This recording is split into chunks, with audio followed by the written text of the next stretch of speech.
తాము నివసిస్తున్న దేశం కంటే తమ మతమే గొప్పదని భావించే ముస్లిం సమాజం భారతదేశంలో పాకిస్తాన్ జిందాబాద్ అంటది. అరబ్ దేశాలను సమర్థిస్తది.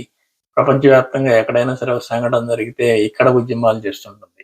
భారత మాతాకి జై అని మేము అనమని కొంతమంది నాయకులు అంటారు. వందే మాతరం మేము పాడమని అంటారు. మదర్సాల్లో జాతీయ జెండా ఎగరేయమని అంటారు. ఇది ఇప్పుడు అమెరికాకు కూడా వ్యాపించింది. ఇజ్రాయిల్ గాజా మీద దాడి చేస్తున్న సందర్భంగా అక్కడ ఉన్న ముస్లిం సమాజం అంతా కూడా హమాస్ కి మద్దతుగా బైడెన్ పోవాలి అనే ఒక ఉద్యమం లేవనెత్తారు. ఇదే సమాజం హమాస్ యొక్క ఘాతకాలను ఎందుకు ఖండించట్లేదు? ప్రపంచవ్యాప్తంగా ఈ ప్రశ్నకు సమాధానం చెప్పడానికి ఎవరు ముందుకు రారు.